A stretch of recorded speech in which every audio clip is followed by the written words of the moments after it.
Ya, halo Dokter Indro Cahyono, seorang dokter virus yang banyak sekali saat ini beredar di sosial media ya.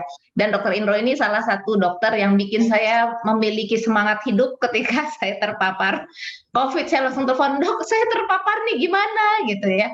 Terus Dokter Indro dengan santainya cuma bilang, wes, nggak apa-apa, aman, tenang aja, cuci-cuci hidung, cuci tenggorokan pakai air garam, cuma itu doang. Terus minum vitamin, ya udah cuma vitamin C kan udah ada kamu dari sayur buah. Vitamin D aja kan sambil jemur-jemur juga. Vitamin E cuma itu doang. Padahal saya tuh disiapin banyak banget obat-obatan. Nah, Hmm. saya tuh pengen tanya nih, Dok. Eh, Saat ini kan banyak banget kita jujur ketakutan sekali dengan virus Delta yang sekarang. Sebenarnya Ya, apa sih bedanya dengan virus Alpha yang kemarin-kemarin itu? Apakah ini lebih jauh lebih ganas, sulit ya, disembuhkan atau gimana, Dok? enggak. Jadi kalau kita berbicara tentang delta, itulah kita ngomong mengenai varian. Hmm. Jadi varian itu hanya sebutan mengenai kumpulan perubahan yang ada di ujung dari apa namanya duri virus coronanya gitu. Jadi kalau yang kita tahu virus corona itulah seperti bola, kemudian nanti ada Mm-mm. spike-spike-nya di Iya. ujungnya itu toh. Nah, di ujung Mm. durinya kan ada buletan itu, Mhm. makanya dinamakan corona karena adanya buletan itu di ujung ujung Mhm. apa namanya ujung durinya itu seperti mahkota, seperti crown, makanya Mm. namanya coronavirus, virus yang seperti mahkota seperti itu. Nah, yang disebut varian itu adalah eh, perubahan, kumpulan perubahan yang ada di ujungnya itu saja, ujung buletannya itu. Jadi dari mulai Oh. nanti, ya hanya itu saja. Dan itu hanya 2% dari total 100% virus. Nah itu Mm. nanti yang berbeda hanya ujung buletannya itu aja, mulai dari batang durinya ke bawah sampai buletan yang besar itu yang merupakan virusnya, kulit Mhm. virusnya, inti virusnya, semuanya masih sama. 98% itu sama.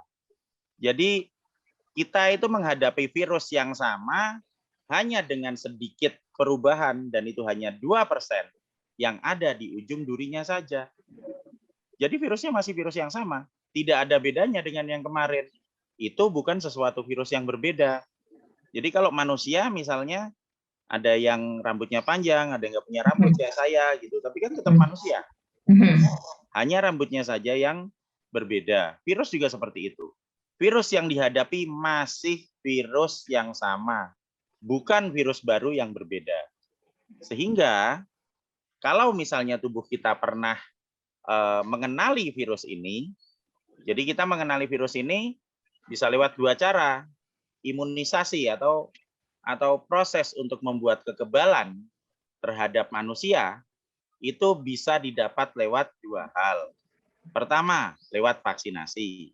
Mhm. Vaksinasinya apa? Vaksinasi yang paling aman dan efektif saat ini itu adalah vaksin yang memakai virus utuh yang dimatikan, sudah dibunuh. Nah, seperti apa? Ini jadi, mohon maaf saya jadi nyebut merek ini. Sinovac, Sinopharm, dan CoronaVac itu adalah virus yang paling efektif karena bisa mengatasi infeksi virus berikutnya, nanti saya jelaskan sudah itu. Dan juga tidak memiliki efek samping gitu loh.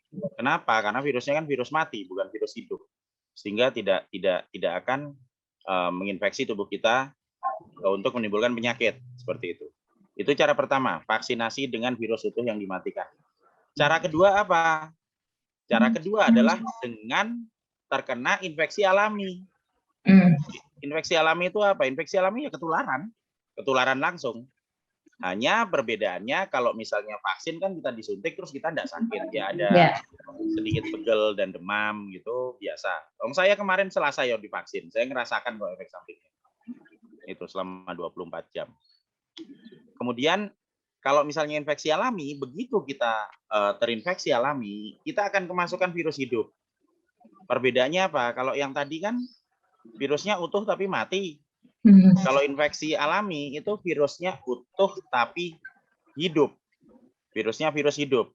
Sehingga yang terjadi apa? Kalau virusnya masuk ke dalam badan kita, yang tadinya cuma 10 partikel, nanti bisa jadi 100, jadi 1000, jadi 1.000.000. Karena virusnya banyak, makanya kemudian kita menjadi sakit. Nah, sakitnya diawali dengan apa? Dengan demam. Kemudian, nah ini urutannya, nanti akan ada urutannya juga dibahas lagi bahwa kita akan melewati proses kesakitan hari pertama sampai hari keempat, itu demam. Nanti hari kelima sampai ke-7 anosmia. Hari ke-8 sampai hari ke-10 itu nanti badan kita lemas karena antibodi mulai keluar, perlu energi banyak sehingga badan kita lemas. Dan terakhir hari 11 sampai 14 kita sudah sembuh. Gitu.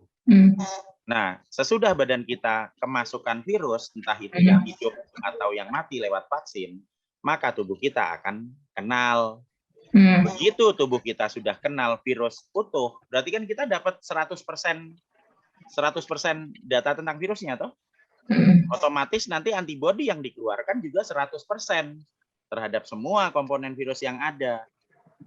Nah, kemudian apa yang terjadi kalau kita kena serangan infeksi virus lagi? Nah, kita kemasukan kan pasti virusnya virus hidup, toh? Virus utuh juga, toh? Benar, toh?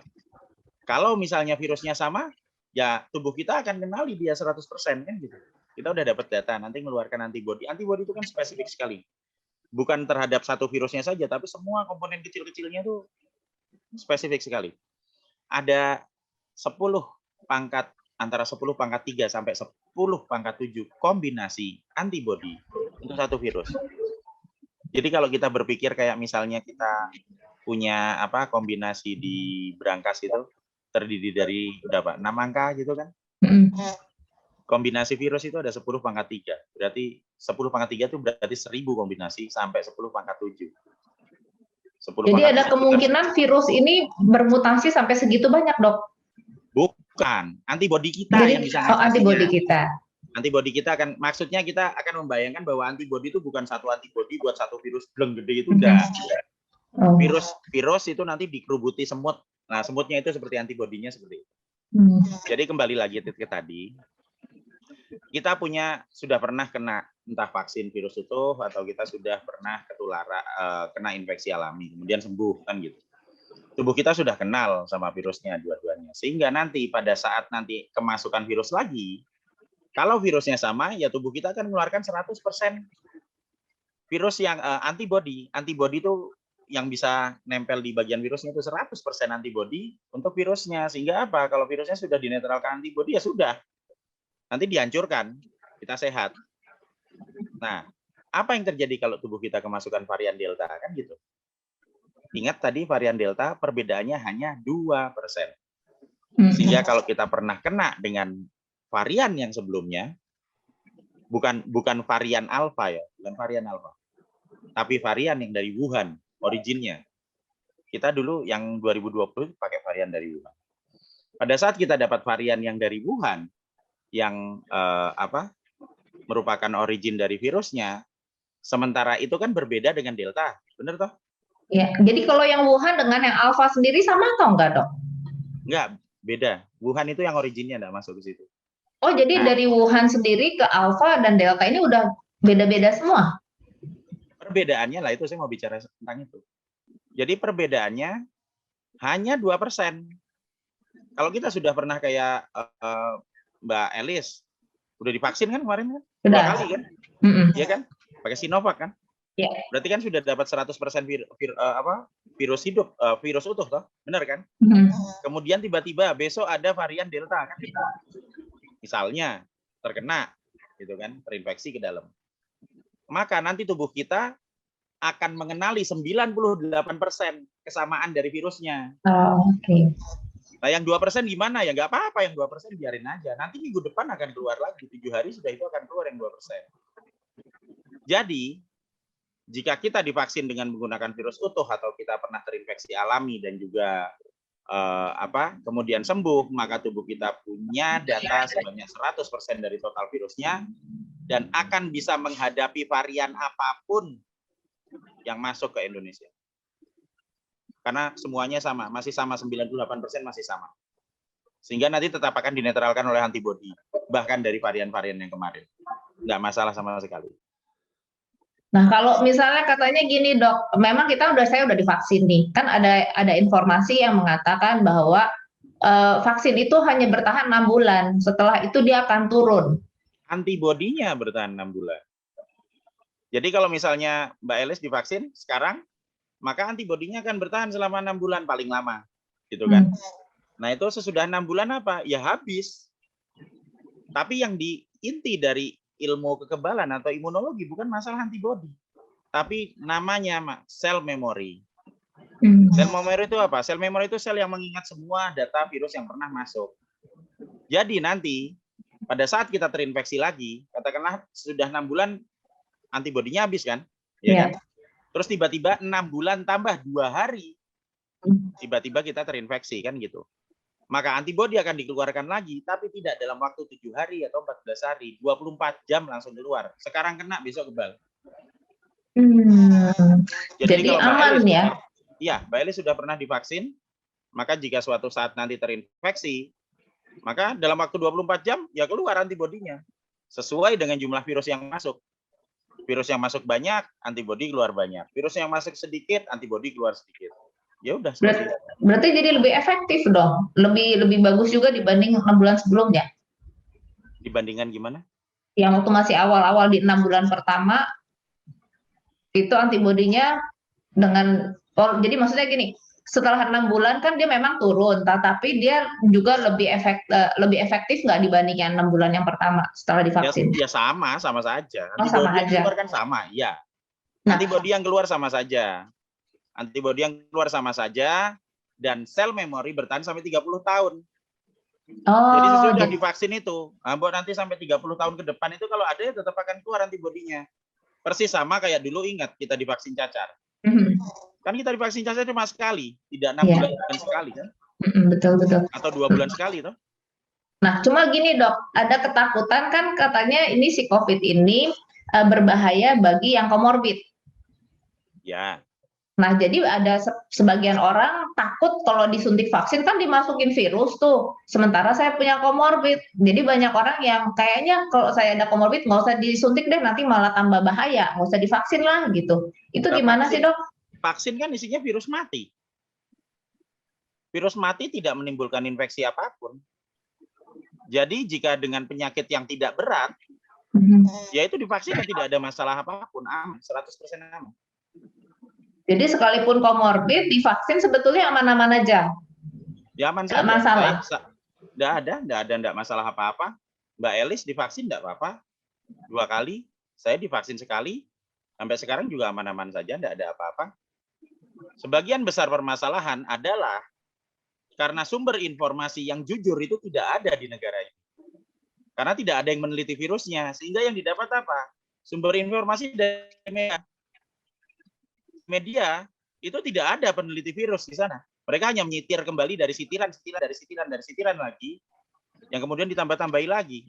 Sehingga publik tidak pernah mendapat data yang jujur dan juga sesuai dengan mengenai sumber permasalahannya, yaitu virusnya. Permasalahannya di situ. Hidup kita kan sekarang diatur sama media. Media nanti bilang ini bahaya, semua pada takut. Media bilang bisa pakai susu beruang habis. Kalau kita bisa tahu, bisa paham, maka kita bisa ngatasi. Sama seperti pas pada saat Mbak Elis tanya ke saya, oh saya positif terpapar, gimana? Ya udah nyantai aja, ya cuci hidung saja, pakai vitamin. Waktu itu Mbak Elis juga takut toh, masa cuma gini aja, orang lain pada pakai obat puluhan juta, masa cuma gini aja. Tapi dalam waktu beberapa hari lah negatif tuh. Iya, dan saya sempat ngomong, bener ya dok, cuma gini doang ya, dokter tanggung jawab ya. Kalau saya ada apa-apa, karena waktu itu kan lagi semua rumah sakit lagi penuh gitu kan, saya ngeri juga gitu loh. Terus belum lagi ada supir saya juga meninggal karena kena COVID gitu kan, jadi saya pikir, cuma minum air cuma kumur-kumur, cuci hidung, terus cuma minum vitaminnya cuma kayak ginian doang. Masa sih bisa sembuh, bisa sehat? Itu saya jujur ada deg-degan juga sebenarnya. Iya kalau sembuh, kalau enggak gimana? Lah ya, dan kita sudah membuktikan bersama-sama toh, kita sekarang bisa podcast bareng. Betul. Iya. Saya sampai juga telepon ke Pak Bambang tuh yang dari Polda. Ya. Terus dia bilang, tenang Mbak, kita semua polisi-polisi juga udah pada kena kok. Udah jangan khawatir, serahkan pada dokter Indro. Terus dia, aduh bener nih Iya, dok, bener nih Pak. iya. Ya, dan Pada akhirnya ternyata ya itu benar, kita harus mengenali musuh kita ya betul. supaya kita menang di dalam peperangan. Iya, Sama seperti hal ini, memang kita mungkin yang bikin orang semakin jatuh sakit dan sorry itu saya banyak yang meninggal mungkin karena dia ketakutan ya. ya. Jadi jadi reaksi psikosomatis itu sangat-sangat serius sekali sekarang karena eh, pikiran kita itu kan punya pengaruh besar terhadap badan kita. Pada saat pikiran kita memerintahkan tubuh kita supaya sakit, bahkan orang yang sehat jadi sakit. Iya betul. Demikian juga sebaliknya toh. Pada saat kita sakit, kemudian pikiran kita memerintahkan untuk, oh ini sebenarnya sehat, nggak masalah. Kemudian kita bisa lebih cepat sembuh. Jadi ini ada dua cerita menarik yang kemarin saya temui juga di lapangan. Jadi yang satu nih ceritanya tidak terlalu bagus, yang satunya bagus. Jadi saya waktu itu pernah diminta tolong untuk datang nengok ke rumah sekeluarga yang bapaknya dirawat di rumah sakit karena positif COVID. Bapaknya dirawat, kemudian di rumah ini hanya ada ibunya sama beberapa anaknya, 3 atau 4. Masih kecil-kecil. Dan mereka semua negatif, Mbak.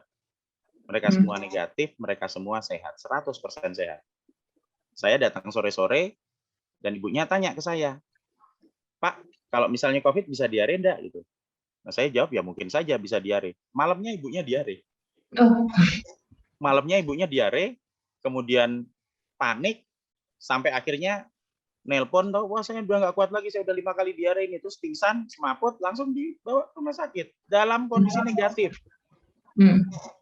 Nah, di sisi lain, saya juga pernah datang ke ke asrama polisi juga waktu itu, ada sepasang suami istri juga, polisi sudah isoman 4 hari waktu itu. Isoman 4 hari, sudah tidur di tempat tidur dengan kesulitan bernafas dan batuk-batuk gitu kan. Kemudian saya tanya lah, Bapak ngapain Pak isoman di sini? Oh saya sakit Pak, kena COVID karena kemarin saya positif gitu kan. Saya udah nggak kuat lagi nih. Lah terus saya datang ke situ, kita kan selalu bawa alat tes itu ya, rapid test untuk swab untuk cek virusnya dan juga rapid test untuk antibody untuk ngecek kekebalan. Maka pada saat kita cek sepasang suami istri itu hasilnya rapid test antigen negatif. Kemudian rapid test antibodinya itu IgG-nya keluar, muncul reaktif IgG-nya. Berarti apa? Berarti sepasang suami istri ini sudah tidak terpapar virus lagi dan juga antibodinya sudah keluar sehingga dia kebal, sama seperti yang dialami Mbak Elis. Cuma Mbak Elis kan pakai vaksin.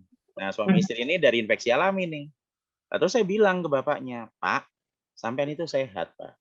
Lah kok bisa sampean sehat? Lah ini rapid test antigennya virusnya nggak ada, negatif, berarti nggak kepapar. Lah ini antibodinya keluar, berarti sampean sudah kebal. Ini sampean udah dapat apa istilahnya berkah sendiri, bahkan tanpa vaksin udah bisa kebal. Nah, bapaknya dia bilang waktu itu, dia tanya, lo berarti saya ini sembuh? Ya sembuh Pak. Dan dia langsung berdiri loncat itu lari kok keluar rumah. Hanya dalam waktu 3 detik, sebesar itu reaksi psikosomatis yang mungkin terjadi pada tubuh kita. Jika kita bisa tenang menghadapi sesuatu dan kita paham, maka kita akan bisa menghadapi semua masalah tanpa ketakutan. Karena masalah utama yang dihadapi negara ini saat ini adalah ketakutan. Dan ketakutan diawali karena tidak paham. Kalau kita paham, kita nggak takut dan kita bisa menghadapi. Ya, karena informasinya memang simpang siur sih dok, ya banyak kayaknya tuh ini tuh penyakit yang membunuh, mematikan, dan saya juga nggak tahu nih dok. Saya kan udah kena COVID nih kemarin. Sebetulnya masih perlu nggak sih kita ngecek paru-paru kita? Ya kalau misalnya kita nggak punya gangguan, ya buat apa dicek, Mbak? Betul, tapi kadang-kadang orang-orang merasa, ih udah beneran sembuh nggak sih, beneran sembuh nggak sih? Jujur ya, ini saya yang ngerasa ya, saya kadang-kadang suka sebel gitu loh. Karena saya udah pernah COVID tuh kayak orang sakit lepra, jujur aja. Kayaknya dijauhin, kayak ada sesuatu yang apa, padahal kan, ya I'm fine loh, gue udah sembuh loh. Tapi ada ketakutan-ketakutan dari orang-orang sekeliling yang kadang-kadang itu bikin kitanya jadi down juga. Kita udah sembuh nih, Tapi Nah kalau ya, orang-orang menghindar gitu kan sebel juga. Itu itu gimana yang ya, Dok? ya itu yang namanya histeria massa. Pada saat ada paranoid, pada saat ketakutan berubah jadi paranoid, dan paranoid itu nanti nyebar ke publik, itu akan jadi histeria massa, dan itu nggak bisa diobati. Hanya bisa diobati kalau misalnya kita memahami itu. Jadi kalau misalnya, ya kan, kalau misalnya Mbak Eli sudah pernah sembuh, kemudian tetangganya yang takut. Lah masalahnya kan masalah tetangganya, bukan masalah Mbak Elis, kan gitu. Betul. Nah sekarang kalau misalnya kita mau nguji penyakit misalnya, kita nguji penyakit, katakanlah kita lihat dicek paru-parunya. Pada saat nanti dicek paru-parunya, jika kita tidak memiliki kesehatan mental yang cukup, kan gitu. Nanti kan kita jadi akan ragu-ragu sendiri. Nanti begitu dokternya bilang, nggak apa-apa, ini paru-parunya tuh nggak apa-apa, aman ini loh, sehat semua. Tapi kita nanti, mosok aman kan saya baru kena kemarin, harusnya kan sakit kan gitu. Tapi kalau pada saat dokternya bilang yang lain lagi, iya ini ada penyakitnya sedikit itu, malah bingung, wah gimana ini saya sakit nanti besok saya mati. Jawaban positif ataupun jawaban negatif tetap akan meresahkan. Nah kalau kita sejak awal tahu, kita akan melakukan suatu tindakan yang nanti hasilnya keduanya apapun jawabannya akan meresahkan, ya ngapain dilakukan kan gitu. Selama kita tidak bergejala dan kita sehat dan kita berolahraga ya sudah selesai. Kalau misalnya tetangganya yang bingung, itu nanti kalau sudah ini nanti kena COVID gitu, bilang enggak, saya kan udah vaksin 2 kali, kan saya udah kebal. Kan saya tahu kalau misalnya nanti kena, sekarang kena, oh besok saya kebal. Makanya saya sehat, ibu udah vaksin belum? Kan gitu tanya. Nah, kalau tadi kayak tadi, Dok, yang tadi dokter ceritain, dia udah terkena virus nih, virus alami. Ya, Orang yang sudah pernah terkena virus alami perlu lagi nggak divaksin? Kan dia udah punya antibody. iya betul sekali. Dan antibodinya itu jauh-jauh lebih tinggi dibandingkan hasil vaksin. Berarti dia nggak perlu vaksin dong seharusnya. Kalau dari segi kesehatan sebenarnya tidak dibutuhkan vaksin. Tapi karena pemerintah mewajibkan untuk divaksin, ya kita ikuti. Kalau sudah pernah kena dan kebal, divaksin atau tidak ya tetap kebal. Kan tidak ada Malah salahnya. double ya. Iya, tidak ada salahnya, tidak ada pengaruhnya, tidak ada efek sampingnya. Kalau sudah kebal ya kebal, baik divaksin atau tidak. Jadi kalau kita berbicara jujur dari segi kesehatan, infeksi alami malah titernya lebih tinggi. Ya, kita ngalamin. Justru punya pangkat lebih tinggi ya. Tapi berarti kalau dari yang dokter omongin tadi, berarti setuju dong bahwa virus ini ada. Saya setuju virus ini. Loh, saya punya virusnya kok. Lah kan saya Karena banyak orang virusnya. bilang ini nggak ada loh, Dok. Siapa yang bilang? Karena kan banyak isu-isu nggak ada COVID itu sebenarnya nggak ada, hanya dipolitisir saja, hanya kepentingan politik. Itu Loh, gimana, Dok, menghadapi orang-orang yang selalu beranggapan bahwa ini nggak ada kok COVID itu? kalau saya percaya lah wong saya punya virusnya. Cuci hidung pakai air garam itu berawal dari isolasi virus. Kemudian kita tahu sifatnya menempel kuat dengan permukaan sel. Dan kita menghabiskan waktu 7 bulan dengan dana sekitar 750 juta untuk bisa menemukan formulasi yang cuci hidung pakai air garam kemudian dibagi gratis ke publik kan gitu. Jadi kalau ditanya apakah percaya sama virusnya, lawang saya punya virusnya gimana saya enggak percaya, kan gitu. Lawang saya nguji vaksinnya ya pakai virus juga, lah gimana saya nggak percaya? Virusnya ada, tapi kita bisa menghadapinya karena antibodi kita cukup kuat untuk menghadapi itu. Nah kalau misalnya ada orang misalnya, kan sekarang harus dibagi dua kan seolah-olah. Yang satu yang takut sekali sama virusnya, pokoknya sekarang kena besok mati kan gitu. Yang satu lagi benar-benar mengabaikan virusnya. Oh ini nggak ada, saya nggak percaya kan gitu. Pokoknya ini cuma konspirasi semua kan gitu. Nah sementara yang kita lakukan kan kita ada di tengah. Terus saya percaya virusnya, saya punya virusnya, makanya kita bisa menemukan cara untuk cuci hidung pakai air garam. Kemudian saya juga tidak anti vaksin, dong kemarin saya divaksin. Saya divaksin juga. Kemudian saya bisa ngecek titer antibodi saya sendiri. Sehingga saya bisa ngerasakan, oh efek sampingnya apa kan, saya bisa paham sendiri. Nah kalau kita ada di tengah-tengah, berarti kan kita punya kepercayaan bahwa, oh saya percaya virusnya ada, dan saya yakin saya bisa menghadapi virus ini karena saya paham. Kalau ada orang yang berbeda pendapat, ya enggak apa-apa kalau saya. Tidak harus, kan orang-orang itu kan tidak harus punya pendapat yang sama. Itu sama seperti misalnya, oh agama saya Muslim misalnya gitu loh. Misalnya agama saya Muslim. Kemudian ada orang yang agamanya Hindu, kemudian ada orang yang agamanya Katolik misalnya. Nah, kemudian apa yang harus dilakukan? Apakah saya harus ikut ke sana? Kan enggak. Ya kita punya pendapat yang berbeda. Yang paling penting adalah menghargai perbedaan dan juga menghargai pendapat orang lain tanpa memaksakan pendapat. Udah itu. Jadi kalau ada yang bilang, oh virus ini enggak ada, ya nggak apa-apa. Jadinya berpendapat seperti itu nggak apa-apa.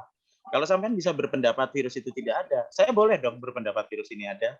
Kalau yang satu lagi berpendapat virus ini ada tapi pasti membunuh. Kalau sampean berpendapat bahwa virus ini ada dan pasti membunuh, boleh dong saya berpendapat bahwa sebenarnya badan saya bisa menghadapi. Loh nyatanya saya 1,5 tahun juga tidak ada apa-apa. Kan gitu. Jadi menghargai perbedaan tanpa memaksakan pendapat. Jadi semua orang boleh berpendapat apapun. Jadi semua orang boleh berkeyakinan apapun tapi tidak usah mempengaruhi orang lain gitu ya. Simpan aja, kalau kamu yakin itu memang ada, ya udah buat kamu sendiri. Kalau bilang nggak ada, ya udah buat sendiri. Nggak usah mempengaruhi orang lain, itu Dok ya.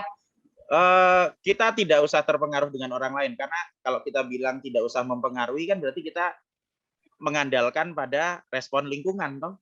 Kan kita tidak bisa ngatur lingkungan, tapi kita bisa ngatur badan kita sendiri supaya kalau misalnya mereka maksa, ya saya bilang, oh iya bener, sampean bener Pak, ya. Tapi saya mau itu dulu ya, saya tak kesana dulu beli rokok gitu, tak tinggal pergi lah, yuk beres toh Mbak. Disetujui saja semuanya udah beres. Jadi kalau virus ini berbahaya gitu, oh ya bener Pak. Virus ini nggak ada, oh ya bener, udah tinggal pergi, udah beres. Nggak usah dipanjang-panjangin lagi gitu ya. Nah, iya. Yang paling penting itu kan bukan masalah perdebatan siapa yang benar siapa yang salah, karena itu nanti akan mengacu seperti perdebatan antar agama yang nggak akan selesai-selesai. Yang dipentingkan adalah kita mengetahui yang kita hadapi itu apa, kelemahannya apa, kelebihannya apa, kemudian kita memahami bagaimana cara kita menghadapi musuh kita. Dalam hal ini ya virusnya itu yang paling penting. Jadi oh ya, kemarin tuh saya sempat nulis di Facebook saya, kan saya tanya nih, sebenarnya apa sih alasan orang tidak mau divaksin? Terus ada jawaban yang bilang gini, nah tadi yang satu tentang politik, terus kedua ada yang bilang gini, tetangga saya banyak tuh yang divaksin langsung meninggal. Terus ada yang tulis, tetangga saya baru vaksin langsung masuk ke Wisma Atlet. Itu kenapa ya Dok? Nah, itu karena publik tidak bisa membedakan antara paparan dan infeksi. Nah, coba dijelasin tuh Pak, Dok. Nah, yang namanya paparan itu adalah virus dari luar kemudian akan menempel di hidung kita. Dan kita tahu tadi sifat virusnya adalah dia bisa nempel kuat sekali di hidung, nggak lepas-lepas kecuali kita lepas pakai air garam kan gitu. Nah, kalau terpapar dalam artian ketempelan virus di hidung, maka yang terjadi adalah virus itu tidak kemana-mana, nempel aja di hidung. Jadi ada orang yang sehat, ketempelan virus di hidung, maka dia akan dituduh jadi positif pembawa penyakit, padahal tidak ketempelan toh. Terus ada orang yang jantungan misalnya, sudah sakit jantung, ketempelan virus di hidung, maka dia akan, oh iya sakitnya di sini, padahal dia punya komorbid jantung. Bahkan beberapa ada kayak korban kecelakaan lalu lintas terus di swab gitu kan, ketempelan virus di sini, maka dia dianggap korban COVID juga. Meskipun saya nggak paham ngapain sih nge-swab jenazah orang juga gitu kan, seperti itu. Jadi paparan itu hanya terjadi di hidung saja dan mulut, tidak di tempat lain. Tapi kalau paparannya nanti jadi banyak, maka virusnya masuk. Pada saat terpapar virus ada 10 partikel, ya 10 saja nempel di sini. Tetap kebaca positif. Tapi pada saat dia masuk, yang tadi 10, jangankan 10 partikel, 5 partikel virus saja masuk. Nanti yang terjadi dia jadi bertambah banyak, virus hanya bisa bertambah banyak di dalam tubuh makhluk hidup. Di luar tubuh, bahkan di hidung tidak bisa. Sehingga pada saat bertambah banyak, maka kita sakit. Infeksi, itu adalah virus sudah masuk, bertambah banyak di dalam tubuh. Sehingga kita sakit diawali dengan demam. Sorry Dok, saya potong Dok. Tadi kan dokter bilang virus hanya bisa berkembang di dalam tubuh. Iya. Berarti kalau misalnya yang katanya ada di udara atau misalnya ada di benda-benda mati itu? Ya dia tidak tambah banyak, dia sifatnya inaktif aja. Atau kalau orang-orang bilang itu mati, istilah sederhananya gitu. Jadi kalau ada virus ini tidak kelayapan di udara, tidak, ini tidak airborne. Dia hanya Oh. bisa menular lewat droplet orang yang sakit. Sekali lagi, yang menularkan hanya yang sakit. Orang sehat tidak menularkan penyakit. Dan sakit diawali dengan demam. Pada saat ada yang demam selama 4 hari, kemudian anosmia, lah ya itu mungkin menularkan. Itu loh. Tapi itu pun hanya sampai batas di 7 hari, karena sudah itu antibodi keluar. Sehingga virusnya nanti dihancurkan di dalam tubuh oleh antibodinya.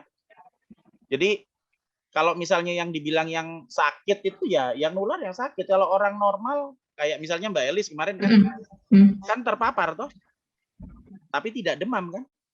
Iya. Iya. Kenapa? Karena pertama sudah ada perlindungan dari vaksin. Gitu. Kemudian terpapar, ya terpapar kan terpapar aja, nggak tambah banyak di sini. Sehingga apa? Cuma cuci hidung aja beres. Sesederhana itu saja. Jadi orang-orang itu kan berpikir bahwa oh nanti divaksin terus nanti habis itu sakit. Loh nyatanya divaksin yang enggak sakit. Kalau kita berbicara mengenai pencegahan paparan, maka kita akan berbicara mengenai cuci hidung dengan air garam. Tapi kalau kita mau berbicara mengenai pencegahan infeksi yang membuat sakit, maka kita akan berbicara tentang vaksinasi. Kenapa? Kenapa orang bisa sakit setelah divaksin? Karena pada saat sesudah divaksin, lah dia kan vaksinnya kan ngumpul banyak orang, bener tuh? Berarti begitu pulang lah dia kepapar lagi, loh kita nggak ngerti orangnya mana. Sehingga makanya dia begitu pulang, ya kan? Ada paparan di hidungnya, virusnya. Kemudian tiba-tiba di swab, tiba-tiba dia merasa bahwa oh sakitnya itu karena paparannya itu. Nah kalau kita pengen mencegah efek samping dari vaksin, itu ya publik harus tahu dulu vaksin mana yang aman, vaksin mana yang efektif, apa yang harus dilakukan sesudah pulang dari vaksin. Cuci hidung. Karena kalau enggak ntar kan dapatnya double. Udah dapat vaksin, dapat bonus virus juga. Padahal antibodinya keluarnya kan berminggu depan. Gitu. Yang saya paling suka dan saya paling ingat yang Dokter Indro ngomong dan saya paling suka banget ya kalau saya boleh share. Dokter Indro tuh bilang gini, Mbak, Tuhan itu menciptakan bulu hidung itu bukan tanpa arti. Jadi virus itu bukan kita hirup langsung gelap masuk ke paru-paru. Ada dulunya disaring dulu di bulu hidung. Nanti kalau misalnya berkumpulnya sudah over, nggak bisa ketabung baru turun. Nah di situ saya mulai berpikir gitu dok. Oh iya ya, Tuhan kan memang menciptakan hidung kita, ada bulu hidung tuh ada fungsinya untuk menyaring virus, bukan langsung dihirup langsung gelap masuk ke paru-paru. Nah di situ saya langsung merasa iya ya benar ya kan Tuhan kita ini Tuhan yang hebat yang menciptakan tubuh kita itu sedemikian rupa yang bisa melawan virus yang nggak gampang-gampang terkena langsung terinfeksi. Nah itu bikin saya tuh jadi nyaman gitu loh. Oh iya benar ya. Tuhan itu maha besar, Tuhan itu menciptakan tubuh kita dengan baik.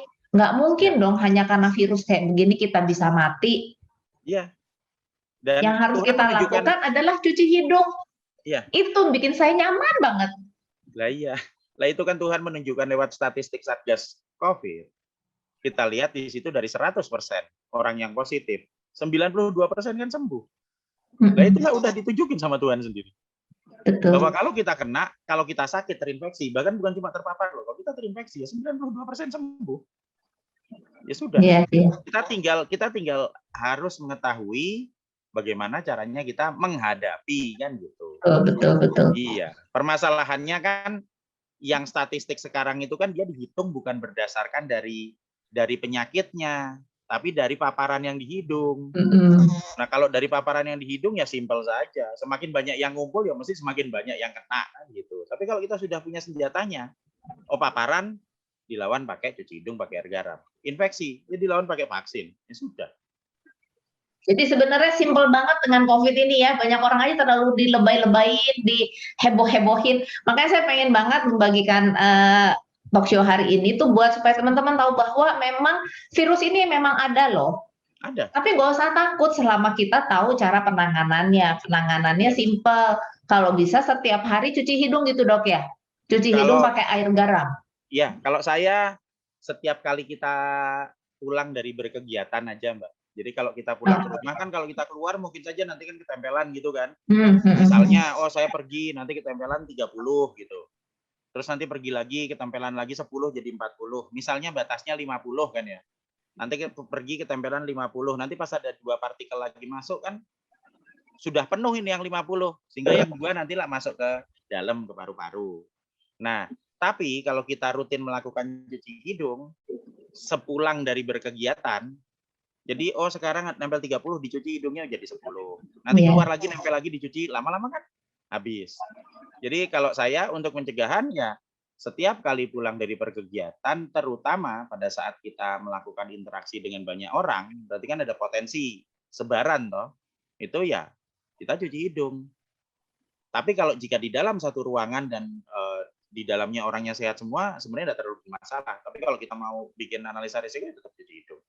Jadi cuci hidung ini bukan apa ya, bukan melawan prokes yang ada, tapi melengkapi. Betul. Kita tetap cuci tangan, tetap jaga jarak, tetap pakai masker, ya toh.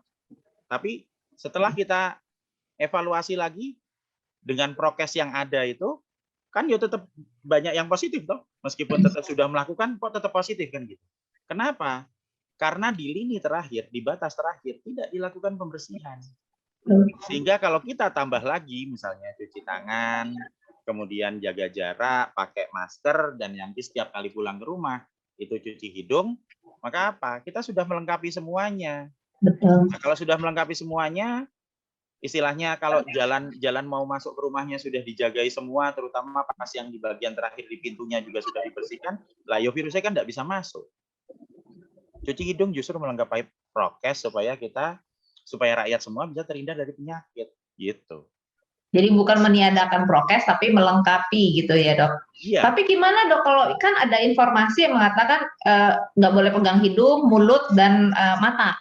Kalau hidung oke, kita cuci, tenggorokan kita bisa juga kumur-kumur. Nah kalau mata? Lah kan dia tidak menular lewat mata mbak. Kalau misalnya menular, iya. Kalau menularnya lewat mata itu kan ya nanti yang ditutup bukan mulutnya tapi matanya.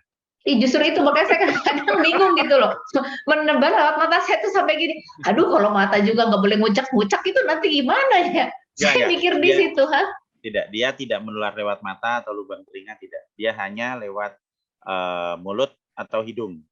Nah sementara kalau misalnya masuk lewat hidung, kalau hidung kita sudah cerita tadi. Kalau mulut, kalaupun itu nanti virusnya masuk misalnya ke saluran pencernaan, lah kan di dalam ada asam lambung. pH-nya 3, virusnya langsung hancur pakai itu. Makanya yang lebih dijaga adalah rongga hidung. Makanya karena menyerangnya ke paru-paru. Kalau lewat mulut bisa langsung ada ke perut, asam lambung. Keren banget ya obrolan hari ini. Jadi memperkaya kita bahwa banyak banget hoax-hoax di luaran sana yang ternyata nggak tidak separah itu gitu virusnya. Selama kita kenal, cara penanganannya cuma gini doang kok. Jadi kalau semua masyarakat Indonesia ini ngerti caranya, mungkin bisa ditekan gitu. Dan memang benar juga ya kata dokter ya. Iya, yang terpapar saat ini tuh mungkin hanya terpapar, bukan yang terinfeksi. Nah kita kan terlalu parno dengan angka COVID tambah naik. Aduh, belum lagi PPKM ditambah lagi, nggak kelar-kelar. Iya. Tapi kalau kebijakan PPKM itulah kebijakan dari pemerintah.